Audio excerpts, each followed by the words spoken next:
Hi friends, आज आपण बनवणार दाल पालक। हे बघा, इथे पालक कापून स्वच्छ धुवून घेतलेला आहे आपण। आणि यासाठी टोमॅटो, कांदा, कढीपत्ता आणि लसूण घेतलेले आहे आपण कापून। चला तर मग आपण पहिले सर्वप्रथम कुकर तापायला ठेवूया। तर 2 ते 3 पळी तेल टाकूया। लसूण टाकूया सर्वप्रथम। लसूण थोडासा लाल झाला का जिरे मोहरी टाकायचे आहे आपल्याला याच्यात। आणि जिरे मोहरी तडतडले की मग कढीपत्ता टाकायचा आहे आपल्याला। इथे पाहू शकता तुम्ही कढीपत्ता टाकलाय। आणि तो कढीपत्ता तडतडला की नंतर कांदा टाकायचा आहे आपल्याला। आणि अजून पण तुम्ही माझ्या चॅनलला लाईक शेअर सबस्क्राइब नसेल केलं तर प्लीज नक्की करा।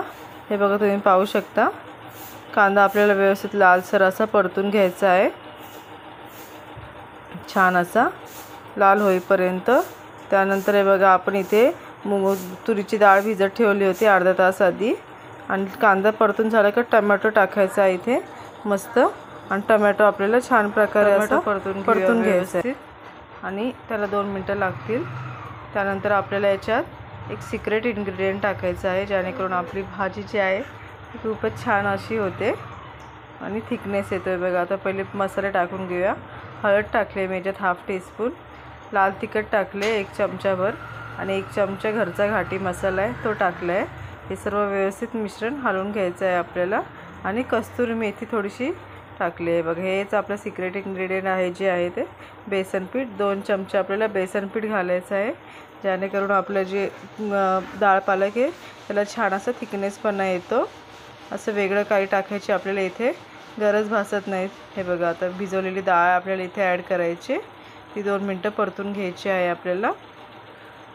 आणि नंतर शेंगदाणे टाकायचे, अख्खे शेंगदाणे टाकायचे, कारण कूट वगैरे इथे टाकला की वेगळीच चव लागेल। मग अख्खे शेंगदाणे चवीप्रमाणे मीठ टाकायचं आहे। सर्व व्यवस्थित असं हलवून घ्यायचं आहे। आणि पालक टाकायचा आहे आणि पाणी टाकायचं आहे तुमच्या आवडीप्रमाणे। पाणी तुम्हाला किती पातळ जास्त असो अशा प्रकारे तुम्हाला पाणी टाकायचं आहे। आणि आपल्याला 2 ते 3 शिट्ट्या काढायच्या आहेत। हे बघा, तुम्ही पाहू शकता।